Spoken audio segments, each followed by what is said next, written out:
एकदम करारी परफेक्ट मंगौड़ी जो खिचड़ी के एक दिन पहले हमारे यहाँ बनती है, मैंने बनाई है रेसिपी। और इतनी परफेक्ट और इतनी यमी बनती है, आप इसको जब चाहें तब बना के खा सकते हैं। खास बात है ये बहुत हेल्दी भी है। साथ में ग्रीन चटनी की रेसिपी जो मेरे हस्बैंड ने बनाई है वो भी शेयर करूँगी। यहाँ दरी हुई मूँग की दाल छिकले वाली जो आती है वो मैंने ली है, और साबुत मूंग भी मैं यहाँ यूज़ करूँगी। मोस्टली मैं साबुत मूंग से बनाती थी। ये दोनों दालें बहुत हेल्दी होती है, रिच ऑफ प्रोटीन। और यहाँ मैंने उड़द की दाल ली है छिकले वाली। साबुत नहीं लेनी है, इस तरह से दरी हुई लेनी है। तो यहाँ पे रेशियो देखिएगा, सबका रेशियो समझ लीजिएगा, बहुत परफेक्ट रेसिपी आपकी बनेगी।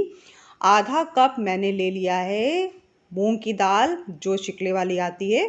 उसके बाद में उससे भी एकदम थोड़ी सी मैंने साबुत मूंग मिक्स करी है, और उतनी ही मैंने उड़द की दाल भी मिक्स करी है। इन तीनों दाल का रेशियो अपने अकॉर्डिंग ले लीजिएगा। अगर ज़्यादा लोग हैं तो ज़्यादा दाल ले लीजिएगा, कम लोग हैं तो कम। क्योंकि मेरा तो मंडे का फास्ट था, इन्हीं लोगों के लिए मैंने बनाई थी, 2 लोगों के लिए, तो मैंने उसी के अकॉर्डिंग दाल ली है। अब यहाँ पे दाल को धो लेंगे अच्छे से, साफ़ पानी डाल के भिगो देंगे रात भर के लिए। तो ये प्रिपरेशन मेरी रात की है। सुबह मैंने इसको अच्छे से बहुत बढ़िया से वॉश किया है, और बिल्कुल पानी को निकाल देना है। यहाँ पे पानी नहीं रहना चाहिए, बिल्कुल पानी मैंने निकाल दिया है। और यहाँ पे मेरे हस्बैंड ने तब तक पालक काट ली थी, उन्होंने पहले नहा लिया था, तो पालक वगैरह, हरी मिर्ची, अदरक, इतना सामान उन्होंने काट के रख दिया था, तो मुझे हेल्प हो गई थी। और चटनी भी उन्होंने ही बनाई थी, तो चटनी की रेसिपी भी मैं शेयर करूँगी आपसे। और यहाँ पे दाल को क्या करेंगे, पीसेंगे। बिल्कुल अच्छे से भीग गई है दाल को, और दाल को हमको कैसा पीसना है, बिल्कुल दरदरा। कल इसमें तिल मैंने पीसे थे, तो इसको धोया नहीं है, तिल का स्वाद अच्छा ही लगता है।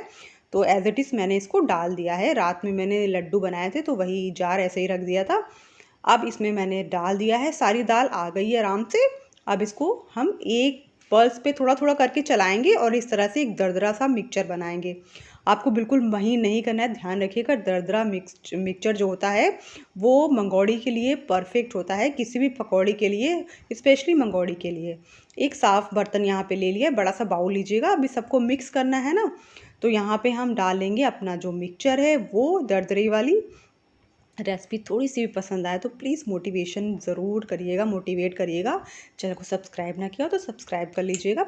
तो यहाँ पे दाल को हमने निकाल लिया है। बिल्कुल पालक को मैंने पहले काटने से पहले अच्छे से वॉश कर लिया था, 2-3 मतलब बढ़िया से डिप करके अच्छे से वॉश करके आपको महीन महीन काटना है। पानी बिल्कुल निकाल दीजिएगा, उसके बाद ही आप पालक इसमें ऐड करिएगा। पानी एकदम निथर जाना चाहिए। खूब सारी हरी मिर्ची और अदरक डाला है, और सेंधा नमक डाल रही हूँ। बिल्कुल साफ़ सब कुछ लिया है, क्योंकि ठाकुर जी को पहले भोग लगाऊंगी। प्याज लहसुन का यूज़ नहीं किया है। हींग का भी यूज़ हम बाद में करेंगे, क्योंकि पहले उनकी मैं निकाल लूँगी थोड़ी सी बना के, उसके बाद में मैं हींग इसमें डालूँगी, क्योंकि हींग का फ्लेवर दाल में बहुत अच्छा आता है। तो कोई भी स्ट्रॉन्ग चीज़ें भगवान के लिए, मतलब जैसे नहीं चढ़ाई जाती हैं तामसिक चीज़ें, तो हींग को भी अवॉइड करना ही चाहिए। तो इस तरह से मैंने अच्छे से फेंटा है इसको, एक ही डायरेक्शन में बिल्कुल साफ़ हाथ करके आपको अच्छे से फेंटना है। किचन मैंने रात में ही बिल्कुल साफ़ कर दिया था। जब भी कुछ भगवान को चढ़ाना होता है तो मैं पहले एक दिन पहले अच्छे से सफाई कर लेती हूँ। उसके बाद में ये देखिए, इसको खूब अच्छे से फेंटेंगे, इतना अच्छा फेंटेंगे कि बिल्कुल फ्लपी हो जाएं। बहुत अच्छी मंगौड़ी बनाने की रेसिपी मैं आपके साथ शेयर कर रही हूँ, बिल्कुल परफेक्ट बनेगी। आप इन 3 दालों का यूज़ करके ही बनाइएगा, तो आपकी जो पकौड़ियाँ हैं, आप चाहें तो और भी दाल ऐड कर सकते हैं, लेकिन ये दालें जो हैं वो हमारे मंगौड़ी को एक बहुत अच्छा टेक्सचर देती हैं और एकदम क्रिस्पीनेस देती हैं। आप ट्राई करके देखिएगा, आपको मतलब रेसिपी पसंद ज़रूर आएगी। ये देखिए इस तरह से बाइंडिंग होने लगी। बहुत ज़्यादा आपको इसीलिए पानी हर चीज़ से निकाल देना चाहिए, दाल से, इन सब चीज़ों से। सरसों के तेल में बनाएंगे, सरसों का तेल डाल दिया है कढ़ाई में, और इस तरह से देख लिया है, टेम्परेचर बिल्कुल हो गया है। अब यहाँ पे डाल के फटाफट से बना लेते हैं, पहले ठाकुर जी के लिए, उसके बाद में जल्दी से अपना बनाएंगे। तो उसमें हींग ऐड कर लेंगे, हींग ज़रूर से डालिएगा, बहुत अच्छा फ्लेवर आता है। तो हींग तो मैं मस्ट है, इन सब चीज़ों में डालती हूँ। तो पहले ही इनको निकाल लेते हैं। गैस की फ्लेम को ध्यान रखिएगा, यहाँ पे बिल्कुल हाई टेम्परेचर पे, मतलब बिल्कुल फुल पे करिएगा, धीमा बिल्कुल मत करिएगा। अब मैं यहाँ पे हींग डाल दूँगी, और हींग डालने के बाद में उसके बाद में मैं थोड़ा सा अलट पलट के पकौड़ियाँ बनाऊँगी। इसको भी अच्छे से मिक्स कर लेंगे।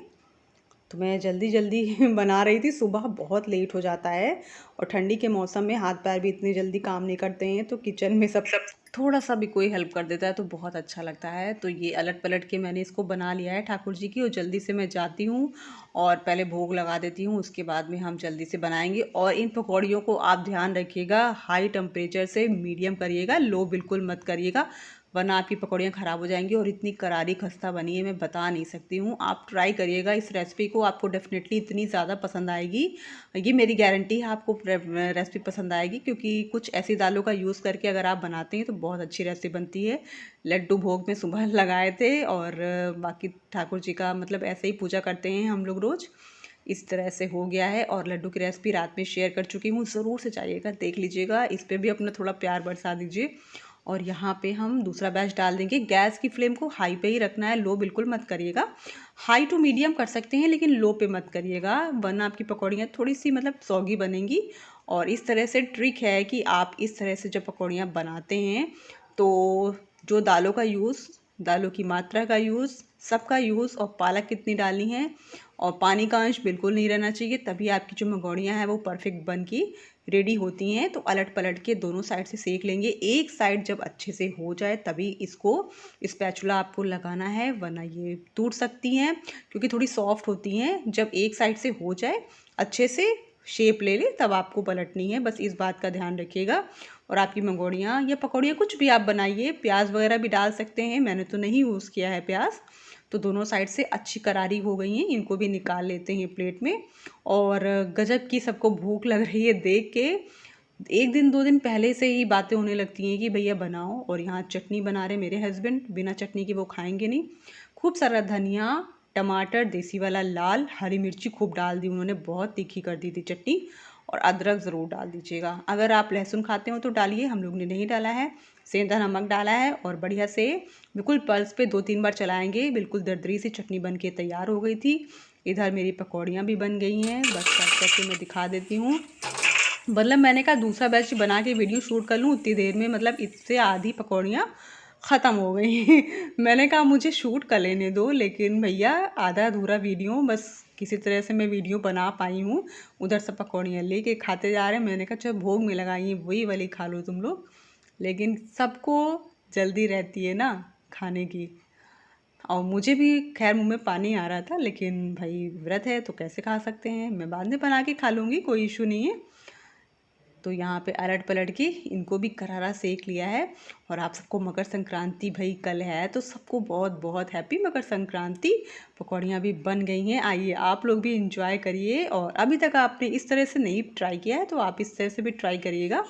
तो इस तरह की रेसिपी को अपना थोड़ा सा प्यार दीजिए, मोटिवेशन की बहुत आवश्यकता होती है।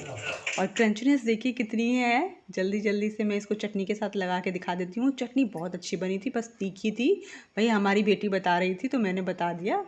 और अपना प्यार बनाए रखिएगा, फिर मिलते हैं कल खिचड़ी की रेसिपी के साथ, तब तक राधे राधे।